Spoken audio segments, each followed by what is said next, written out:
Welcome back, everybody, to another episode of Time Out for Black History. So far, in the previous 4 episodes, we have looked at the ancient African civilizations, and we've worked our way up through to the arrival of Africans into the New World. Before we continue on to the next kind of phase, I wanted to first spend a little time, and that next phase is going to deal with kind of the evolution of chattel slavery in these United States, or the colonies, the British colonies before the United States. But before we do that, I want to spend a little time addressing why we're doing this. I think sometimes when you are inundated with information after information after information, you begin to forget why you're learning that information. So I want to spend some time talking about why this is so important and why this is so valuable. Over the course of the time that I've been learning and teaching this topic, I've developed what I call the 5 R's, which are the reasons why African American history is so essential to the solving of all the problems that we see in our world today, primarily the problems associated with African Americans. Which in fact are not problems associated with African Americans, but are problems associated with our society that have affected African Americans. So when I came up with the 5 R's, I put them in a certain order that allowed them to play off of one another. So the first R looks at the term reality. And I think why reality is so important is it's time for us to lay out in uncertain terms what happened here in America. From 1619 and the arrival until today. The protests that are happening in 2020 America are the result of those 400 years of history. And so we have to lay out the reality. We will not debate issues like whether segregation existed or whether slavery existed, or whether those things were detrimental to African American people.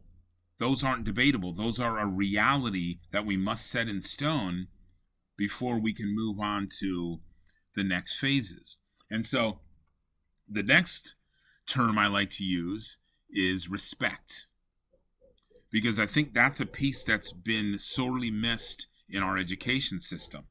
For the average kid growing up in America, the education system included Africa being basically just a continent that existed until Europeans arrived, and then it suddenly became relevant. And then black people being slaves, and then segregated, and then ultimately today as oppressed people with a lower education, and all the stereotypes that are associated with it. Gang violence, incarceration. And so when that is your whole basis for understanding a people, it's not a coincidence that people don't understand the world the way it is.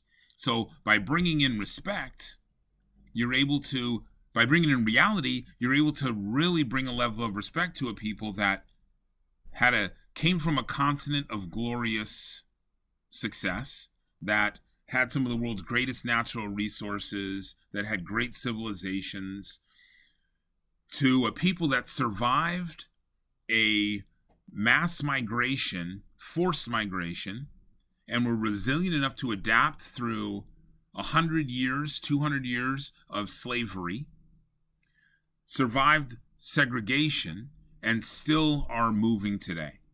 So, and all of the accomplishments that are associated with that.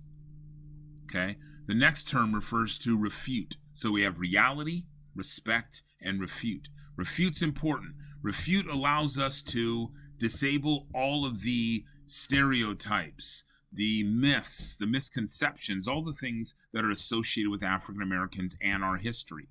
By laying out the reality, we're able to throw those things away, and people are allowed to gain a true understanding of African American history.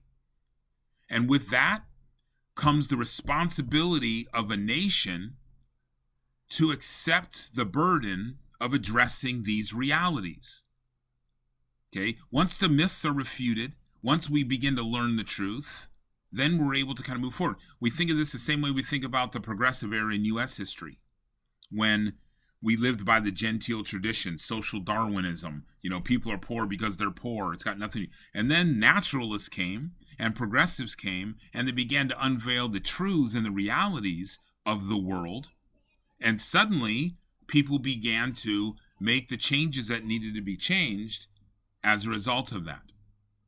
Okay, so the responsibility is on us as a society to begin to address the reality that existed prior to all of this time.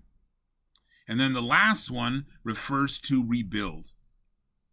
Because once we have the reality down, once we learn of the great accomplishments, the survival of a people, once we refute the myths and all the stereotypes and all the things that are untrue, once we take the responsibility of what we have done as a society, then comes the process of rebuilding all of that. And we must rebuild it. We must address all of these injustices, these centuries of neglected education, centuries of neglected economic growth, centuries of neglected political strength. And we must address them. So I really want you to understand why I'm doing this and why it's necessary and important for you to help me share this out with other people so that we can get this information dispersed and we can begin to kind of move forward as a people. So please subscribe to the channel, share it with other people. I'd really appreciate it. Thank you.